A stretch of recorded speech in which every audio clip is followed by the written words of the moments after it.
Okay, so just picture this for a second. Like, You've been studying for months, right? Maybe even years. you've put in all the work. All the work. And then finally it happens.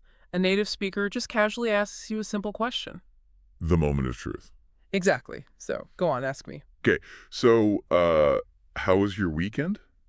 Anything interesting happen? Ah, yes. My weekend was, it was a period of relaxation and enjoyable activities. Right. I watched television, via my streaming subscription. Mm-hmm.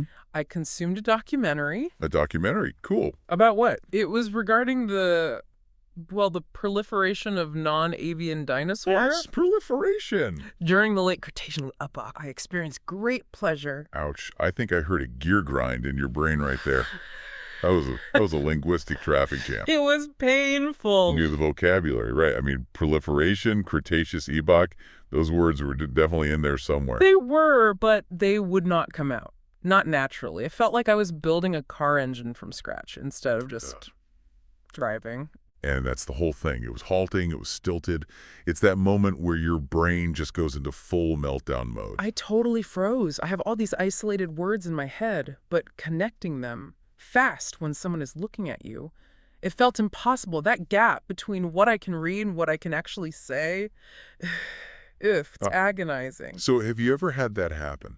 That embarrassing moment where you feel like a robot that just swallowed a dictionary? Please say it's not just me. It's not just you. That is the exact chasm we are talking about today, how to get past that passive knowledge and turn yourself into a fluent, confident speaker. Welcome back to Global English Podcast, the place where we learn English effectively. And have fun doing it. I'm Taylor, and I am clearly still stuck in the textbook robot phase of my journey. And I'm Jordan. Today, we're doing a deep dive into how to build a bridge across that gap. We're pulling from linguistic theory, from psychology, from some really cool immersion hacks, all from the sources you've sent us, to build a blueprint for fluency.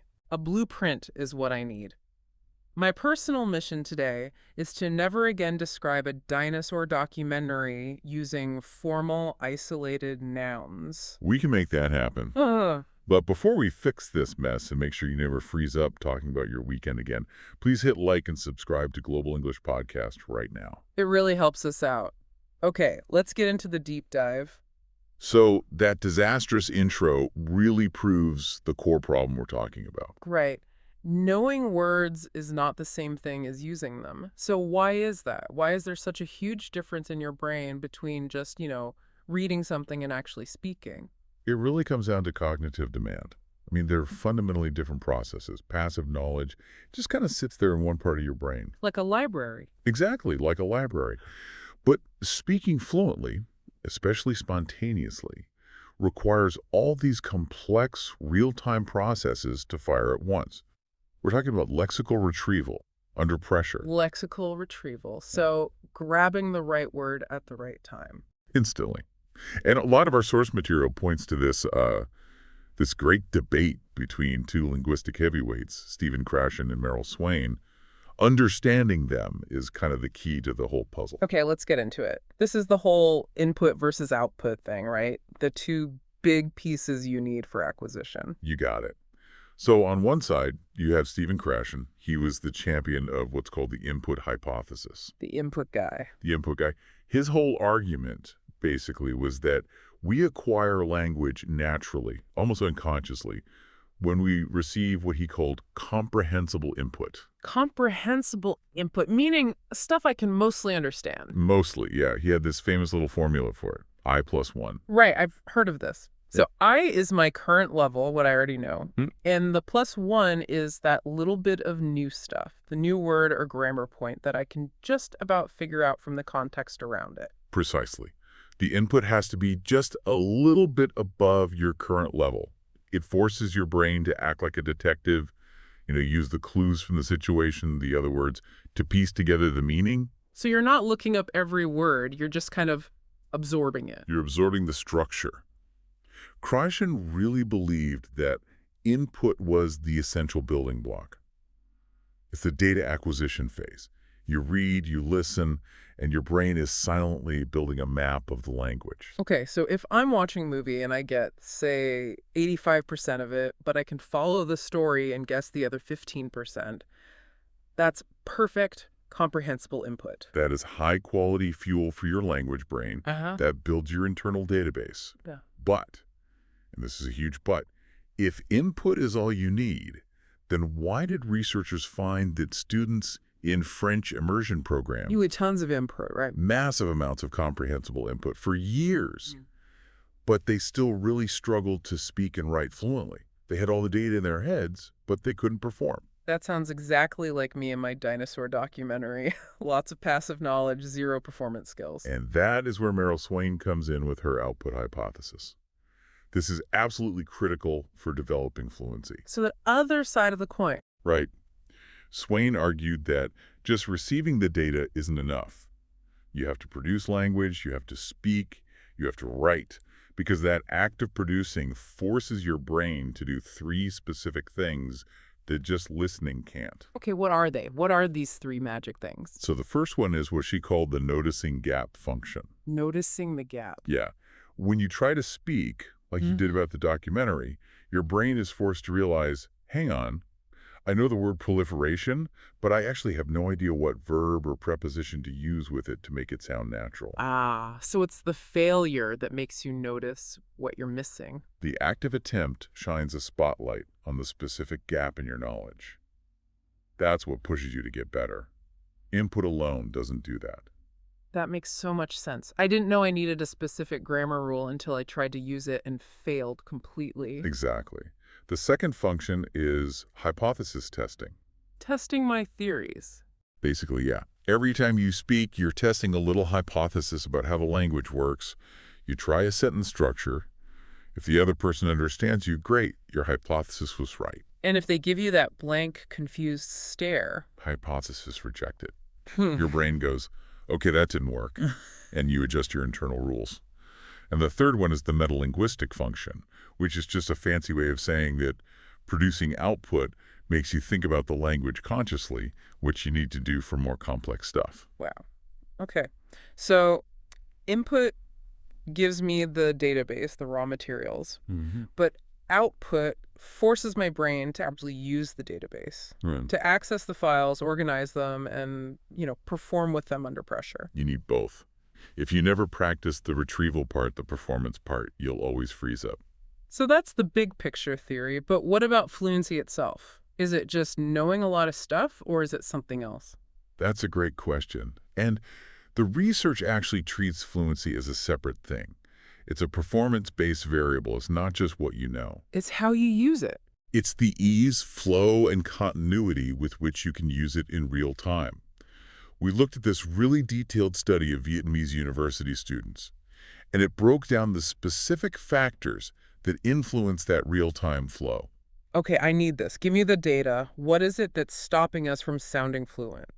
So the study break the factors down into three main groups: linguistic, performance, and affective, or psychological factors. And which one was the most important? By far the most dominant influence, according to the students they surveyed, was the linguistic element. The language stuff itself, that kind of seems obvious, but what specifically? Right. Let's drill down. Within that group, vocabulary was the #1 most vital component for fluency. Really? More than grammar or pronunciation? More than anything else, the study points out that having a bigger vocabulary bank allows your brain to do what's called a lexical search, that's finding the right word, much more quickly. So it's a speed issue. More words means you find one faster. It's the fuel for rapid retrieval. I mean, grammar and pronunciation are obviously super important, but you can't build a sentence, grammatically correct or not, if you don't have the words, the bricks, to begin with. That's fascinating. I always thought pronunciation would be number one because if people can't understand you, it stops the conversation. But you're saying the real bottleneck for flow is just finding the word in your brain. For speed and continuity, yes. Next up were the performance factors. Okay, what does that mean? This is all about conditioning yourself to perform under pressure. Things like time pressure and planning time. The evidence shows that if you practice speaking when you're on the clock, it actually improves your delivery speed. So you have to train for the specific conditions of a real conversation. Your ability to handle the timing of a real conversation is directly related to how much you've practiced doing it before. It forces what's called automatization. I hate being timed, but I guess it makes sense. You can't expect to perform at high speed if you only ever practice at a slow, comfortable pace. Exactly. Now, what about the psychological stuff? The affective factors. This is where that textbook robot anxiety you feel really lives. Yeah, tell me about it. So this group included motivation, anxiety, and confidence. Now, motivation was found to be a huge psychological driver. What kind of motivation? Mostly external things. Getting good grades, receiving compliments, getting a high score on a test. The students felt that kind of external encouragement really helped them to just speak up when they might have stayed quiet otherwise. So that little hit of validation makes you more willing to take a risk and practice your output. It creates a positive loop. It does. But on the flip side, anxiety was identified as a major factor in causing disfluency, The flow killer. the ultimate flow killer. That fear of making a mistake, of being judged, it just disrupts all those cognitive processes. It stops your brain from retrieving information and causes those awful, long, silent pauses. Been there. Now, here's the really surprising part from this study, something we need to talk about. Yeah. Confidence was found to have the least direct impact on fluency among all the factors they looked at. Yay, what? No, that can't be right. We are told constantly, just be confident. You have to be more confident. How can it have the least impact? I know, it sounds counterintuitive, right?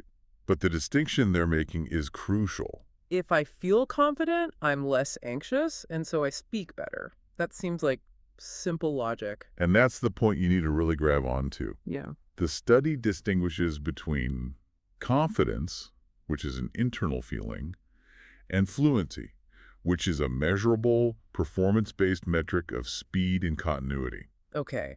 Anxiety is what disrupts the performance. But confidence might actually be the result of being fluent, not the cause of it. Whoa. Okay. Unpack that. Think about it. Yeah. If you build up your vocabulary, the #1 linguistic factor, and you practice under pressure, the key performance factor, you will become more fluent. Right. I'll get better at it. And once you are measurably more fluent, once you hear yourself speaking more smoothly, then you start to feel confident. So confidence is the reward. It's not the tool. I can't just summon confidence out of nowhere to make my brain work faster. Exactly. It's the end of a successful feedback loop, not the start of one. The data suggests you should focus on the things you can actually control. Building vocabulary, rehearsing, and the confidence will come as a natural side effect. That is a huge mindset shift. It means I can stop beating myself up for not feeling confident and just focus on doing the work. Which leads us directly to this idea of the textbook robot versus the cool learner. I need to get out of that robot trap. It's all about prioritizing perfect accuracy over everything. Yes, that crippling fear of making mistakes.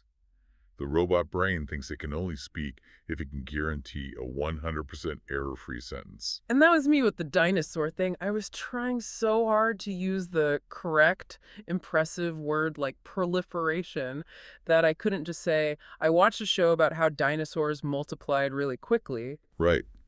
You prioritized a single word over communication and flow. And our sources all say the same thing. Yeah. People who actually master a language have made thousands of mistakes, And learn from every single one. while the people who fail often make very few mistakes. Because they never even try. They're too scared. They're tiptoeing around the edge of the pool instead of just jumping in. The cool learner mindset accepts that errors are just data. They're not failures, they're feedback. You have to speak your first clunky, imperfect sentence. You have to.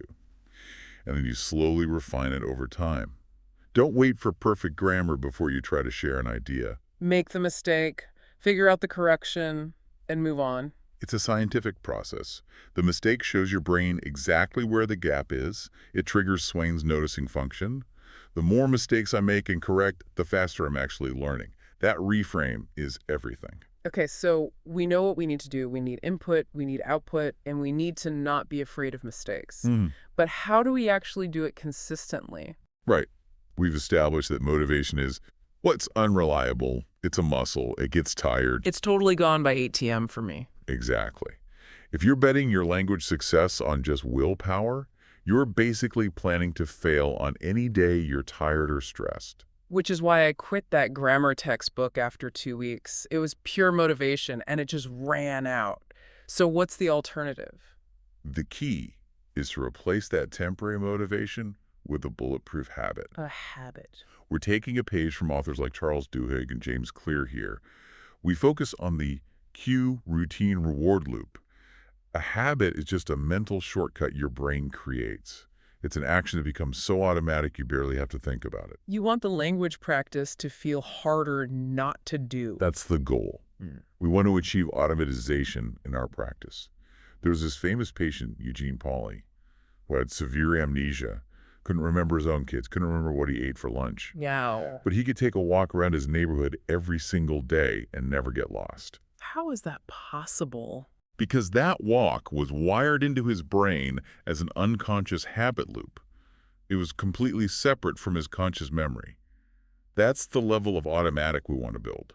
Okay, so the cue is the trigger, the routine is the action itself, and the reward is what makes your brain want to do it again. Let's apply that loop to the strategies we found. All right, strategy 1, the input immersion habit. This is the YouTube hack. The goal here is just to get massive amounts of language exposure, right? Yep.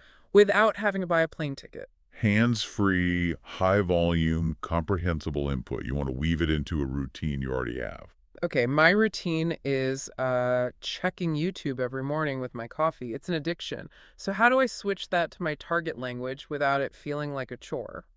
Well, the classic mistake is to just, try to remember to search for English videos. That takes effort. That relies on willpower. Which we know is a bad idea. Habits hate friction. You have to remove the friction. So the power phrase here is tweak your content location. Tweak my content location. Okay, what does that mean? I thought that just meant changing the menu language on my phone. That's the common mistake Yeah. and has a pretty low impact.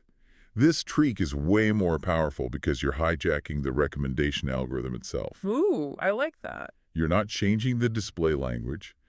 You go into your YouTube settings and you change the actual geographic source of the content. You tell YouTube you are, for example, in Canada. And what does that do? Suddenly, your homepage, your recommended videos, and most importantly, your trending tab will all reflect what is genuinely popular and trending in Canada. Oh, that's so smart. So the algorithm starts pushing authentic native content to me automatically. I don't even have to look for it. It completely removes the friction. The cue is your coffee. Yeah. The routine is opening the YouTube app. Yeah. And the reward is just the enjoyment of watching cool, authentic videos that you were going to watch anyway. You're getting tons of input, and it feels effortless. How do I do it? Where's the setting? On the website, it's usually at the bottom of the page or in the main settings menu. On the mobile app, you tap your profile picture, go to Settings, then General, and you should see Location. I'm literally telling the algorithm to reward me with authentic language. Exactly. And you can apply this habit stacking idea to other routines too. Like what? What other easy immersion habits are there? Well, if you have a commute, swap your usual news podcast for a radio stream in your target language. There are apps like TuneIn Radio that have stations from nearly 200 countries. SBS Radio from Australia is another amazing one news broadcasts in 68 languages. So my 45-minute drive becomes 45 minutes of pure hands-free input. And for more casual conversational language, check out Twitch live streams. The video game streaming site. It's not just for games anymore. You can search by language tag and just watch native speakers hanging out, chatting. You get exposed to real, unscripted, casual language. All the ums and likes and slang that you'd hear in a real conversation. It's like being a fly on the wall in a virtual cafe. What about for reading? The simple one is changing the language setting on your phone or computer. It's an easy way to passively learn new technical words because you already know what the icons mean. You can figure out the word from context. So you're constantly getting these little microdoses of vocabulary. And for longer reading, digital ebooks are great. You can search on platforms like Amazon or Google Playbooks for Target Language Edition, in quotes, to find authentic books written for native speakers. The big idea is to integrate this constant, frictionless input into things I'm already doing every single day. You got it. Okay, strategy 2, vocabulary automation. We're going to use sentence mining. Okay, so we got the input sorted, but now we need to deal with the biggest fluency killer. You learn a word, and then it's just gone when you need it. Vanishes from your memory. The goal here is to build a vocabulary bank that's connected to context, which makes it way easier and faster to access. I am so tired of memorizing lists of single words that just evaporate. I want a method that forces me to learn the word with its natural phrasing. The classic way is just a messy pile of flashcards, right? That's the old way.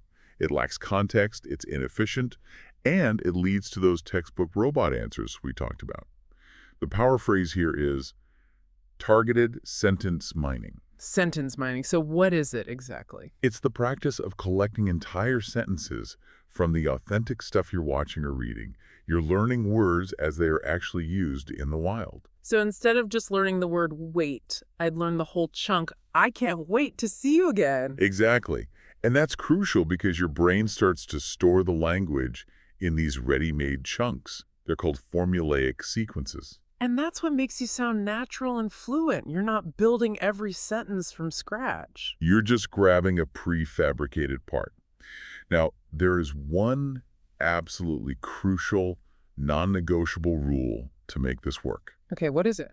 When you mine a sentence, you must only choose sentences that contain one single new thing, one unknown word, or one new grammar structure. Only one. Why is that so important?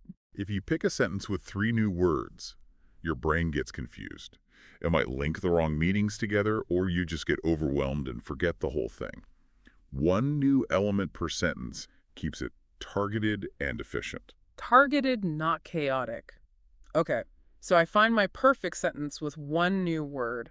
How do I actually memorize it so it sticks? This is where you bring in the powerhouse of memory retention. Spaced repetition software, or SRS. Apps like Anki or Quizlet. Right. They use an algorithm to show you the sentence at the perfect time, just before you're about to forget it. It could be after 1 day, then 3 days, then a week, and so on. This process actively resets the forgetting curve. I remember learning about the forgetting curve. It's that idea that we forget things super quickly right after we learn them. And SRS basically hacks that curve. It interrupts the forgetting process by forcing you to review at strategic intervals. And it's not just about seeing the word again, right? It's about trying to remember it. That's the other key part. Active recall. You have to force your brain to pull the information out, not just passively look at the answer. Studies show that active recall can improve performance by 50% compared to just rereading your notes. So when I make my digital flashcard for sentence mining, how should I set it up for active recall? The best way is a 3-part structure. On the front of the card, you have the sentence with the new word blanked out, like, I can't wait to you again. So my brain has to search for the missing piece. Exactly. It has to retrieve it from memory in context. Yeah. Then on the back, you have the full, correct sentence, the definition of the word, and maybe even a simple explanation of the whole sentence's meaning. That's so much better than just having the word on the front and the definition on the back. It's training my brain for real-life use. And you can use technology to make collecting these sentences way easier. There are browser extensions like Language Reactor that let you grab a sentence with its subtitle directly from YouTube or Netflix with one click. Oh, that saves a ton of time. And you can also use modern tools, like large language models. You mean like ChatGPT? Exactly. This is a brilliant hack. You can take, say, 20 of your mind sentences, paste them into the chat, and say, rate me a short story for an intermediate learner using all of these exact phrases. Whoa. So it creates custom reading material just for me, using the exact vocabulary I'm trying to learn. It turns your passive collection of sentences into active practice instantly. You can even ask it to turn the sentences into questions to force you to practice your output. It directly bridges that input-output gap. That is a game changer. Okay, final strategy. Let's talk about flow. Strategy 3, speaking flow activation. This is the research winner. We've got our input, we've got our vocabulary system. Now we need to actually activate the speaking part so I don't freeze up like I did at the start. This is all about performance. The goal is to increase your delivery speed and make the whole process more automatic. So what's the secret? What did the research find was the single most effective activity for boosting oral fluency? It's surprisingly simple. The research from guys like Paul Nation and Alistair Bygate consistently points to one thing as the most effective strategy. The power phrase is task repetition. Task repetition. You mean just doing the same speaking task over and over again? That's it. But doesn't that get incredibly boring? How does that create a rewarding habit? It might seem boring, but it directly addresses the problem of automatization. When you do the same speaking task again and again, it strengthens your brain's ability to access and use the language without conscious thought. Okay, explain the science behind that. Why is repeating the same task better than trying a new one every day? It's all about reducing cognitive load. The first time you do a task, like telling a story about your weekend, your brain is juggling everything at once. Finding the words, getting the grammar right, thinking about pronunciation. It's a huge cognitive overload, and that's what causes all the hesitation and mistakes. But when you repeat that exact same task a second time, Your brain already knows the story. right, it doesn't have to focus on what to say. It can dedicate all of its resources to how to say it faster, more accurately, more smoothly. So repeating the task lets the content part become automatic, which frees up your brain power to focus on the performance part. You got it. The research is clear that combining repetition with a little bit of time pressure is the fastest way to increase oral fluency. Bygate's studies show that learners who repeated tasks didn't just get faster, their language also became more complex and more accurate. So if I tell my weekend story on Monday, and then I tell the exact same story again on Wednesday and again on Friday, that third time should be way smoother. It absolutely will be. Right. You're building and reinforcing the neural pathways for that specific narrative. You can do this by rehearsing a story or through techniques like shadowing, where you repeat audio just after you hear it. The key is deliberate, repeated practice. Okay, but what about in a real conversation, when I'm not rehearsing? If I panic in the middle of a sentence, how do I keep going without just saying, for 10 seconds? This is where we learn from how fluent speakers actually talk. The learners in that study we mentioned identified two crucial strategies for keeping the flow going in real time. The first one is using filled pauses. You mean fillers? I thought those are bad. I was always told that makes you sound unprofessional or unintelligent. That is a total myth. Filled pauses, words like well or identity, are actually deliberate tools Tools for what? for message formulation. They are signals. They buy your brain a few crucial milliseconds to find the next word or structure the next thought without leaving a long, awkward, silent gap. So using well is basically a strategy to hold my turn in the conversation while my brain catches up. It's a completely natural part of speech rhythm. Research confirms that fillers are pragmatic tools that fluent speakers use all the time. It signals to the listener, hang on, I'm not finished thinking yet. As long as I don't overdo it, Right. what's the second flow secret? Leveraging those formulaic sequences we talked about with sentence mining. Ready-made chunks of language. Like idioms or common phrases. Or even just contractions like don't or isn't. When you use a pre-made chunk, you don't have to build the grammar from scratch. It saves precious mental energy and planning time, which directly boosts your fluency. So task repetition to build the automatic pathways, and then fillers and formulaic sequences to manage the flow in real time. That's the complete toolkit. That's the toolkit, but now we have to talk about the danger zones. The psychological traps that can wreck all your progress. Exactly. We've got our strategies, but you have to know how to navigate the pitfalls. First warning. Passive correction is an ego killer. Ugh, I know this one. There is nothing worse than when you're finally in the flow, you're building momentum, and then your teacher or your language partner stops you dead to correct a tiny preposition error. It completely shatters your train of thought. It does. And the research confirms it. Students said that getting immediate feedback like that just disrupts their fluency and makes them nervous. If the goal is to practice flow, then interruptions are the enemy. So what's the workaround? You still need the correction, but you don't want the disruption. You have to set ground rules before you start. If you're practicing with a partner or a tutor, you just say, hey, for the next 10 minutes, let's just focus on flow. Please don't correct my small mistakes. You can give me feedback at the end. So you protect that specific practice time. And there's a really good psychological hack that good tutors use.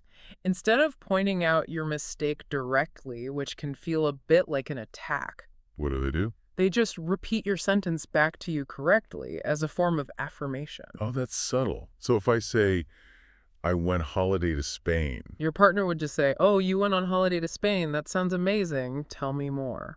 so my brain hears the correct version, the right preposition, but it doesn't feel like I was just told I was wrong. You get the correction without the ego hit. It's a fantastic technique. Okay, danger zone number 2. Getting trapped in the beginner conversation loop.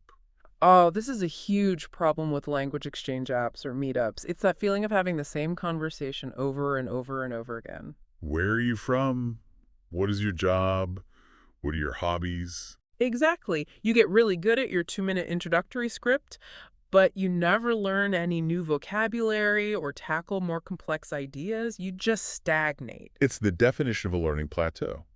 You're putting in the time, but you're not making any real progress. You're just rehearsing what you already know. So how do you break out of that loop? You have to be proactive. You have to plan your topics in advance. Before your conversation, decide, okay, today we're going to talk about this article I read on urban planning. Or let's discuss the pros and cons of artificial intelligence in art. So you force yourself into new territory. You guarantee that you'll have to use new, more specific vocabulary. It moves the conversation from the superficial to the substantial. You can also use a timer to keep it structured.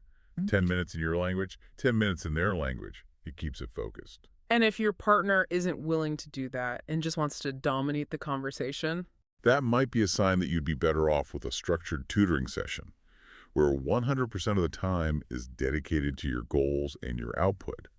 The cool learner doesn't just wait for interesting conversations to happen to them, they make them happen. I like that. Be proactive. Mm. Okay, what's the third danger zone? The plateau is normal. This is maybe the biggest motivation killer of all. That feeling when you've been working so hard for months, using all your apps, doing your sentence mining, but you feel like you're just not getting any better. That feeling of stagnation, that's where so many people quit. They decide, well, I guess I'm just bad at languages. And that's not it at all. Not at all. Hitting a plateau is a natural, scientifically recognized part of mastering any complex skill. So what's happening in your brain during a plateau? When you first start learning, your progress is really obvious. You learn 50 new words in a week, and it feels amazing.